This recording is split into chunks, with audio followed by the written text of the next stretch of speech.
Good morning, everybody, and thank you for tuning in. You're watching our mid-morning edition of Arirang News on this Friday, June 5th. Live from Seoul, I'm Jae-yong. Before we begin, here are the stories topping the hour. South Korea's 21st parliament is opening up this morning as we speak. Rival political parties have a long list of issues to handle, including the country's largest extra budget review aimed at cushioning the economic blow caused by COVID-19. Slimmer and lighter face masks costing just 40 US cents are now available for online purchases in South Korea. Just the right item as the weather heats up in this COVID-19 era. Remembering China's Forgotten Day, hundreds of Hong Kongers take to the streets for a vigil marking the anniversary of the Tiananmen Square incident, despite police banning the event, citing concerns over COVID-19. Our starting point this morning, South Korea's 21st National Assembly is set to officially begin in work in this hour. Now, during the first session, lawmakers will vote on the National Assembly Speaker and deputy speakers. Five-term lawmaker Park Byung-seok of the ruling Democratic Party is likely to be the speaker, while Kim Sang-hee for the same party and Chung Jin-seok of the main opposition United Futures Party are likely to take the deputy speaker positions. Now, despite strong criticism from the main opposition over the allocation of standing committee chairman seats, the ruling party plans to push through with its session as numerous pending bills, including the government's third COVID-19 supplementary budget proposal, awaits for parliamentary review. According to National Assembly law, the ruling party, which holds 177 seats, could convene the session as they surpass the threshold of half of the total lawmakers. Droplet-blocking masks that are safe but as thin as dental masks are now available to buy online in South Korea. They are on sale at the online shop of local mask producer Wellkeeps for about 40 US cents a piece. Now, these masks are also easier to breathe through compared to KF94 masks and weigh only a third of them, so are more suitable in hot weathers. And they're also still safe as they are approved by the Ministry of Food and Drug Safety earlier this week. For now, only 30 masks are available per person to prevent stockpiling. South Korea is conducting simulation training of hospital bed sharing in preparation for a potential sudden surge in COVID-19 patients in capital Seoul and its surrounding areas. The training started around 30 minutes ago at the National Medical Center in capital Seoul. And also taking part are the Central Accident Investigation Headquarters, the National Fire Agency, local governments in Seoul and its surrounding area, as well as civilian experts. Now, the goal is to inspect the joint response system for hospital beds in emergency situations and establish a cooperative system among related agencies in case of a large-scale outbreak. Now, the joint system is triggered when the daily increase in new cases in the area surpass 100.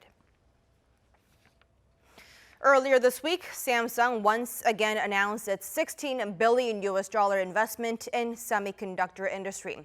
However, South Korea's largest conglomerate could take a huge hit after prosecutors request an arrest warrant for the conglomerate's de facto head, Jae-yong. Our Kim Sung-min tells us more. Recent developments in the investigation of Samsung Group and Vice Chairman Lee Jae-yong are throwing the running of the conglomerate into uncertainty. Prosecutors requested an arrest warrant for Lee and two of his key aides on Thursday over the controversial 2015 merger between two Samsung affiliates, Samsung C&T and Tail Industries. The prosecutors accuse Lee of illegal trading, market price manipulation, and accounting fraud at Tail affiliate Samsung Biologics under an act on external audit of corporation. This comes just 2 days after Lee requested an outside review of the investigation and possible indictment based on prosecution reforms introduced in 2018. The prosecution's move comes less than a month after Samsung announced a $16 billion investment in semiconductors. Earlier in May and June, Samsung released its plans to build new manufacturing lines for system semiconductor and memory semiconductor in Pyeongtaek. This move goes against the global trend. According to IC Insights, more than half of chip makers around the world have forecast their sales to drop in the second quarter. Since 2016, Samsung's management has been in hot water over a series of fraud and corruption cases, with many of these linked to the former Park Geun-hye administration. As well as more than 100 Samsung executives have been summoned for investigations over those cases. While Samsung Group seemed to have turned a corner after Lee's apology to the public last month and his ambition to create a new Samsung, the current investigation could leave the company with a management vacuum. The hearing for the case will be held on Monday to decide whether to issue arrest warrants for Lee. And that decision will likely be out late that night or early Tuesday. Kim Sung-min, Arirang News. The United States is tightening the screws on South Korea regarding their defense cost-sharing negotiations, urging South Korea to show, quote, flexibility. A senior State Department official said Thursday that the U.S. has been flexible in their negotiations over the cost of American troops stationed in Korea, and it's now Seoul's turn to do the same. The statement comes after the allies reached an agreement for Seoul to pay Korean employees on U.S. military bases in South Korea who are currently on furlough. In regards to the recent delivery of a new military equipment to a base in Seongju, Gyeongsangbuk-do province, the statement said no important upgrades were made to the U.S. anti-missile defense system, THAAD. The European Central Bank has increased the size of its pandemic emergency purchase program to 1.35 trillion euros, pledging to boost the regional economy amid the prolonged global pandemic. Now, this decision comes as the bank predicts the Eurozone economy to shrink by an astonishing 8.7% this year. Our Kim Hyo-sun reports. The European Central Bank decided Thursday to expand its COVID-19 recovery package by a whopping 600 billion euros, or about $672 billion to help support the regional economy. With this, the bank's pandemic emergency purchase program now stands at 1,350 billion euros. The Governing Council decided to increase the envelope for the Pandemic Emergency Purchase Program, also known as PEP, by 600 billion euros to a total of 1,350 billion euros. In response to the pandemic-related downward revision to inflation over the projection horizon, the new stimulus comes on the heels of added spending by European governments and similar efforts put forth by the central banks of other countries, including the U.S. and Britain. The president of the ECB explained that its governing council also decided to extend its monetary stimulus program to at least the end of June 2021 from the previous deadline of end of 2020. This comes as the bank projects the Eurozone area economy to experience prolonged recession, shrinking by a painful 8.7% this year and recovering by a modest 5.2% in 2021. Incoming information confirms that the euro area economy is experiencing an unprecedented contraction. There has been an abrupt drop in economic activity as a result of the coronavirus pandemic and the measures taken to contain it. Severe job and income losses and exceptionally elevated uncertainty about the economic outlook have led to a significant fall in consumer spending and investment. The ECB chief also cautioned that even though lockdown measures are being eased throughout the region, a significant rebound was not yet in sight. Euro area key interest rates stayed unchanged, with its base interest rate remaining at 0%. The marginal lending and deposit rates remained at 0.25% and minus 0.5% respectively. Kim Hyo-sun, Arirang News. Over in the U.S., thousands of people gathered in Minneapolis on Thursday for the first of 3 memorial services across the United States as the country mourns the death of 46-year-old African-American man George Floyd under the knee of a white police officer. Celebrities, civil rights activists, politicians, and Floyd's family members paid their respects to the man whose death sparked nationwide protests and called for an end to racial injustice. Reverend Al Sharpton, also a civil rights activist, said the protesters may cause change in that nation. Floyd will be laid to rest at Houston Memorial Gardens next Tuesday, and national dignitaries, including the presumptive Democrat candidate for president Joe Biden, are expected to attend. Back here in Asia, despite stern warnings from government officials to stay away, Hong Kong citizens took to the streets on Thursday to commemorate the anniversary of the Tiananmen Square crackdown. Police arrested a group of protesters who defied the ban, and with scuffles breaking out in some areas. Our Lee Seung-jae with more. For the first time ever, a ban had been imposed in Hong Kong for the annual vigil held to commemorate the deadly 1989 Tiananmen Square crackdown. Hong Kong officials cited the COVID-19 crisis, but it didn't stop Hong Kong citizens taking to the streets on Thursday to take part in the vigil. There must be concerns and worries everyone must have, but we can't stop commemorating just because we are afraid or worried.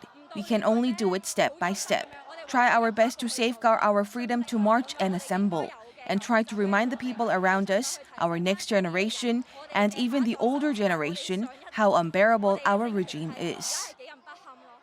A few thousand people joined a peaceful rally at Victoria Park, with many wearing masks and chanting slogans such as "Liberate Hong Kong," "Revolution of our time," and "Fight for freedom, stand for Hong Kong."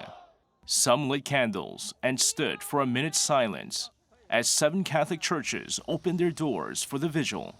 This led to the police arresting a group of protesters after trying to disperse crowds who defied the ban. Scuffles even broke out briefly in the Mong Kok area, where hundreds had gathered and even tried to set up roadblocks with metal barriers, prompting police to use pepper spray to disperse them. This year's vigil has become especially sensitive in the former British-ruled city, as China last month imposed tough new national security legislation and passed a bill outlawing shows of disrespect to China's national anthem. For many of the demonstrators, Thursday was a day to commemorate a painful moment in history, but also a day to voice their concerns for what they say is the same kind of repression from the same regime they're facing now. Lee Seung-jae, Arirang News.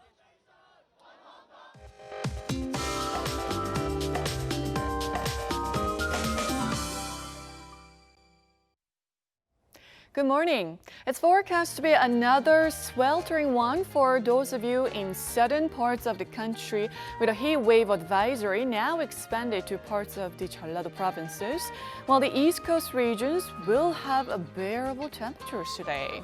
Well, today is also Mangjong. In the traditional Korean agricultural calendar, barley had to be harvested before Mangjong. Speaking of which, those in southern provinces working on farms will need to be taking proper precautions against this searing heat wave today. The sun will be down all day, while Gyeongsang-Pukto province and Daegu see passing thunderstorms during the day, but that's not going to help to ease the heat. Seoul will also see highs above 30 degrees Celsius tomorrow, which is Memorial Day here in Korea, with inland regions to see sporadic rain at times. That's Korea for you, and here's the international weather for viewers around the world.